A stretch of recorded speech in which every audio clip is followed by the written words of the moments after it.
flesh, bones and blood of the earth.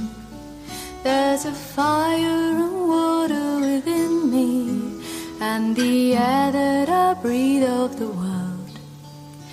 And I know deep within me I live on and on, like the waters of life and the salt in the sea. I live on and on, but I don't yet know where the waters of life and the salt of the sea they dissolve. There's a wind and it blows and it thunders, and the rains come and go on the plains. Once I saw you there standing before me, and now I am here all alone. And I know deep within me you live on and on, like the waters of life and the salt in the sea. You live on and on, but I don't yet know when the waters of life and the salt of the sea they dissolve.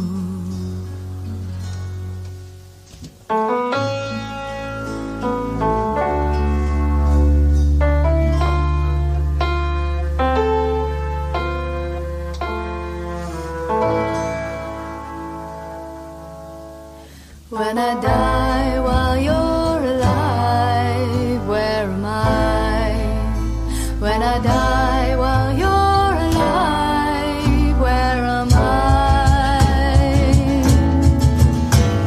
Chideva dehastu chideva lokash, chideva bhutani chidendriyani, karta chidanta karanam chideva, chideva sarvam.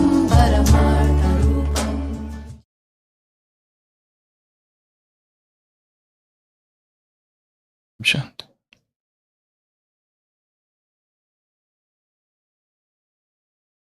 An old woman served a monk for 30 long years. She built a monastery for him and was absolutely dedicated to him. She was dying. At the time of death, a doubt entered her heart, and she thought, I want to know whether the man I served for 30 years is really a man of truth, a man of integrity, or not. So she called her maid, her young maid, and said, you have to do something for me. And the maid said, what? And the old woman said, go to that man at night. He will be meditating. And whilst he is there, you enter his room, go near him and try to embrace him, and let me know what happened. The young maid went to that hut.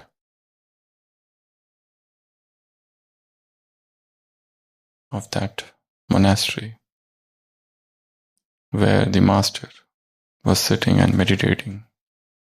She opened the door, and the master opened the eyes, and he shouted, who is this? Don't try to come here.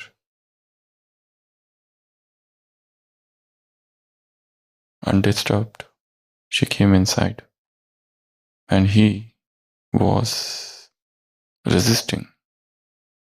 She came near.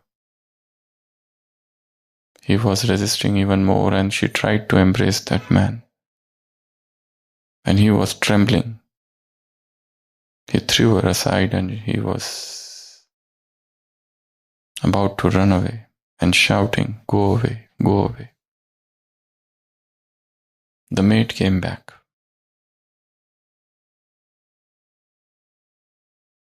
And recounted whatever that happened to the old woman. The old woman said, "Before I die, go and burn the entire monastery."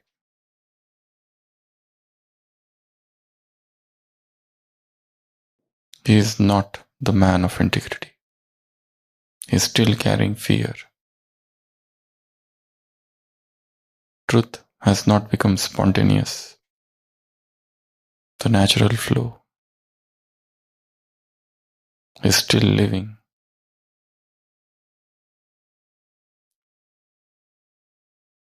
In a state of two minds.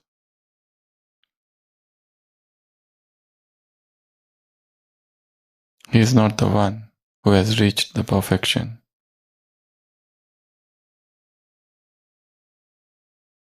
He is carrying so much consternation still within, so much hesitation still within. How can he be the man of truth, the man of integrity? Truth makes you fearless. Truth is fearless.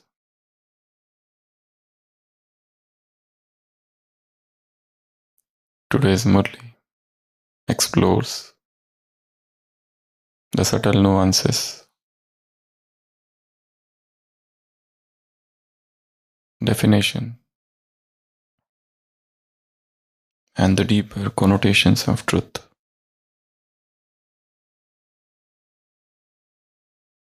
Baba said, truth is greatness. In truth is greatness. Truth has glory.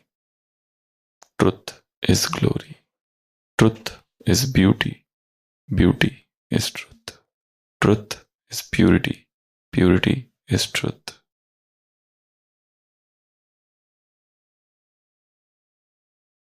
Baba said, you are spiritual lawmakers. You are the bestower of success.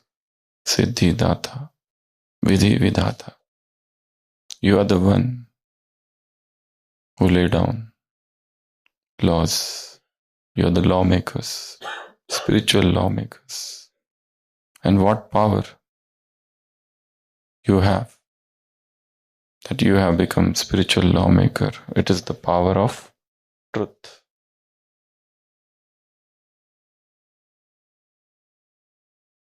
Falsehood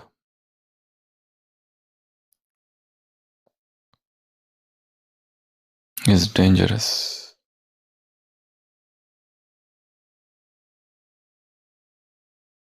But if an untruth is continuously narrated, if the public is told untruth multiple times, they accept that untruth as truth.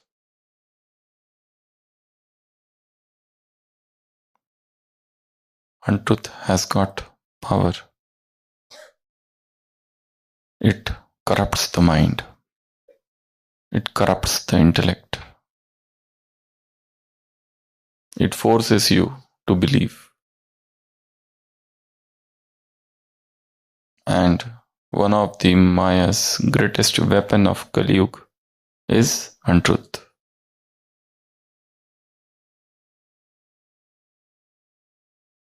In Ramayana, there is mention of 1,000-headed Ravana. Who was he? Sahasramukh Ravana. There are two Ravanas. One is 10-headed Ravana, who was killed. But after the death, there is mention of yet another Ravana, who had 10,000 heads. What he did? He did not come after the death of Ravana. When Ram came back and was crowned as the king, this Ravana entered the city of Ayodhya and he did something else. What was that? What weapon he used? He did not use bows and arrows. He did not use missiles, swords, none of that. Physical weapons. The weapon was untruth, to spread untruth, to spread rumors. And this is how he took the revenge.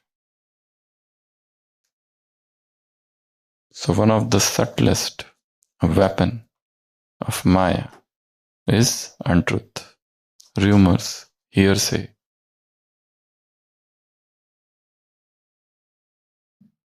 And people start believing it.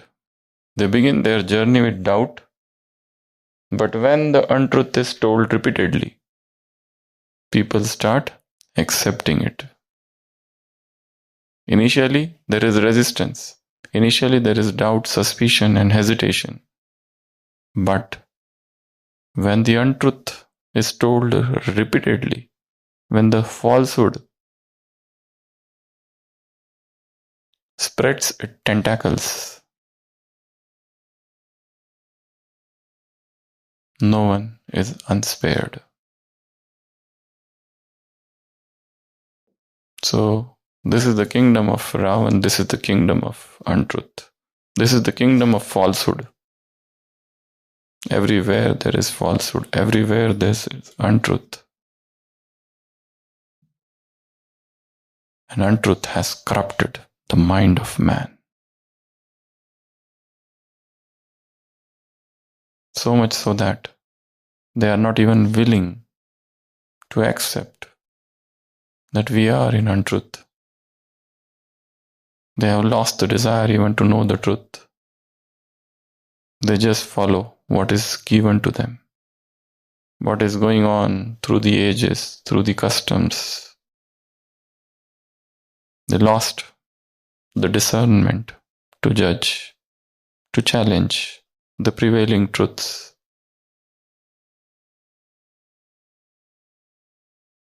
And it is irony.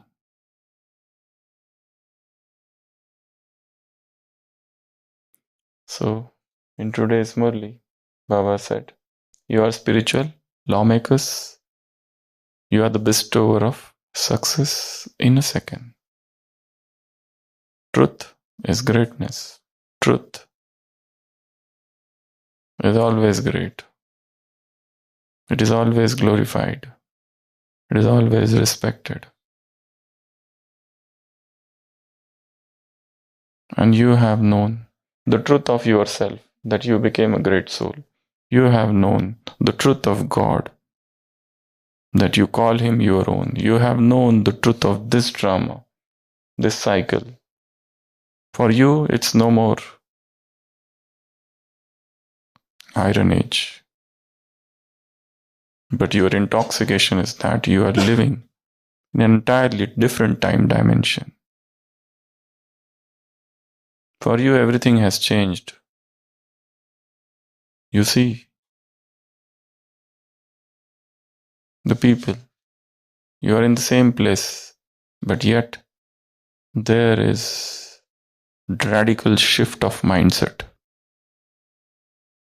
So for you, this is not Kali Yuga, but Confluence Age, Sangam Yuga.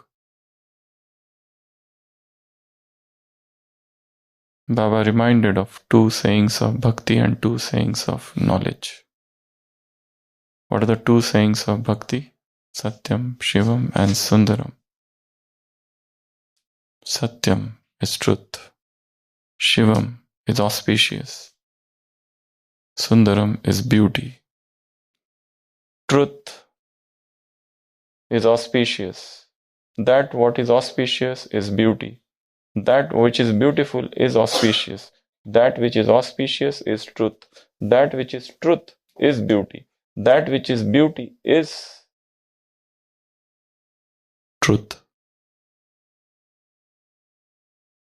All the three words are connected independently with each other in all permutations and combinations. Truth is beauty. Beauty is truth. Truth is auspicious. Auspiciousness is truth. And second is God is truth. And here in knowledge, you know the one who has truth always dances. The boat of truth will flicker, will fluctuate, but it will never capsize.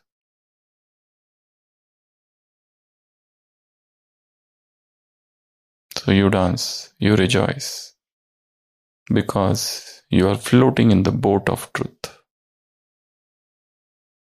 And this truth changes nature, this truth changes soul, this truth changes Prakriti, this yug, everything, this era, this epoch, everything changes. Everything changes because of truth. Truth is like a philosopher's stone, it changes everything. Everything, whatsoever. Truth changes your dress, truth changes your food, your country, everything. Truth is one of the greatest power. But how much you are grounded in truth, that is the test. So long as an iota of untruth is within you, you cannot feel the glory, the shine, the beauty of truth.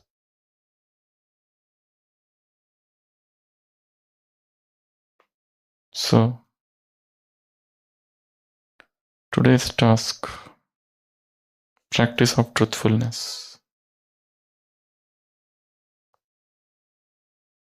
Experiencing the greatness of truth. Try to inculcate truth in your behavior, your relationships, and your inner sanskars.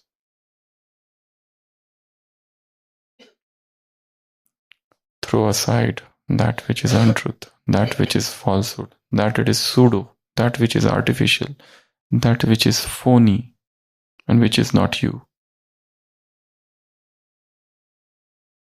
Untruth in relationships, untruth in behavior, untruth in inner sanskars. Why this dichotomy? Why this division? To come to truth is to reach the highest platform of spirituality. Remove everything that which is not truth. Even when we behave, whatever we are in front of others, are we our real selves, or we try to show off and cover that which is truth?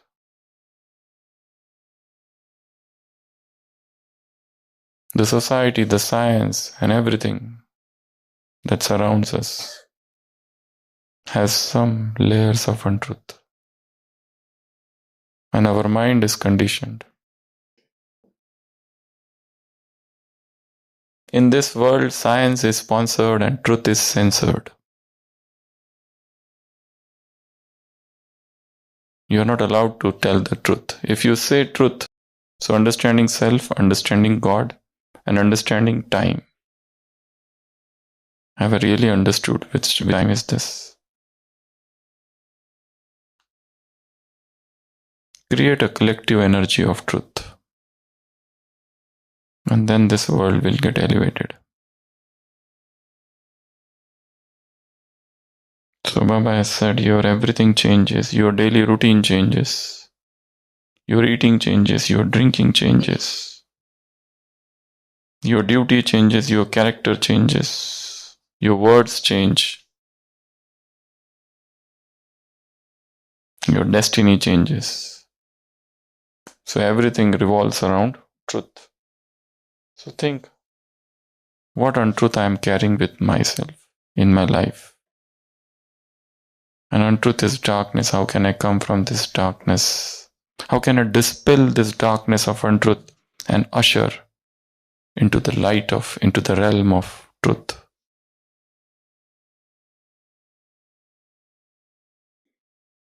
Truth brings joy. Untruth, there is fear. Untruth, you have to do a lot of remembrance. You have to keep on remembering what you said where. But truth is simple. Untruth is complicated. Truth is unmanipulated. Untruth, you have to manipulate. Untruth, there is fear. Untruth, you have to hide. Untruth, you have to keep changing. Untruth causes disturbance, hesitations. Untruth causes agitation. Untruth causes disturbance within. Untruth, you cannot sleep, but a man of truth can sleep nicely. While a man of untruth will spend many sleepless nights. Johnny, Johnny? Yes, Papa. Open your mouth. No, Papa. Eating sugar? No, Papa. So whether he's eating sugar, telling lies? So everyone is taught that. Telling lies, eating sugar. But somehow we learn to speak untruth from elders, from your parents, from the society. The society teaches you all that. You are conditioned. So untruth is deeply seated. To know the truth of your identity, the truth of your nature. If you know the truth of soul, you will know the truth of Supreme Soul. So that is everything about truth. So study truth, experiment with truth, convert your life into a laboratory of truth and see what happens. Om Shanti.